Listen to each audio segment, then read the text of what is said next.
Hi, this is Joe Herbert from Joe Herbert Realty, and today I want to talk to you about financing your new home. As I mentioned in previous videos, first thing you want to do if you're a home buyer is get pre-approved or pre-qualified at your lender. That's the first thing you want to do. Second thing you want to do is meet with a good qualified realtor and go through their buyer interview process. And the third thing is you go out and start looking for homes.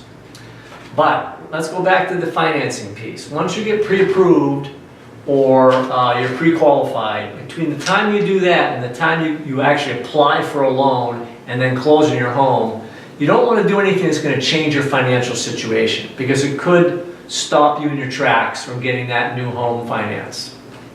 And what do I mean by that? When you go get pre-approved or pre-qualified, the lender's going to look at your income history. They're going to look at your debt-to-income ratio, and they're going to look at your credit score.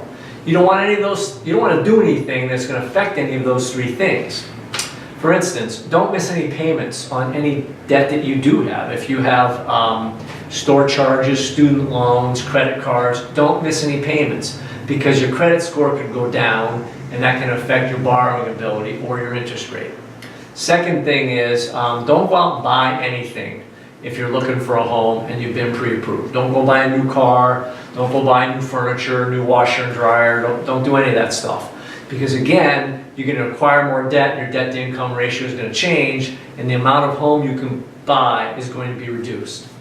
Third thing, don't open up any new accounts. Don't go open up new credit cards, new store charges, any of that, okay?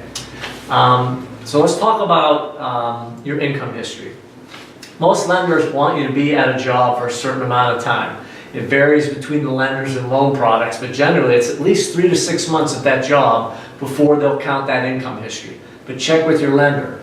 Also, if you think you're going to be changing jobs or getting laid off or any of that during your home buying process, you need to let your lender know right away that your income has changed, because that's going to change your debt to income ratio.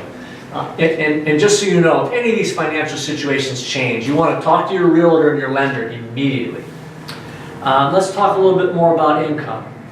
If you're in the hospitality industry and you depend on tips for your income, if you're going to tell your lender that that's money you earn, it has to be verifiable, okay? You can't say you're getting $20,000 in tips, and then when you actually go to apply for a loan, they're going to ask you, they're going to want to see your 1099 or your W-2.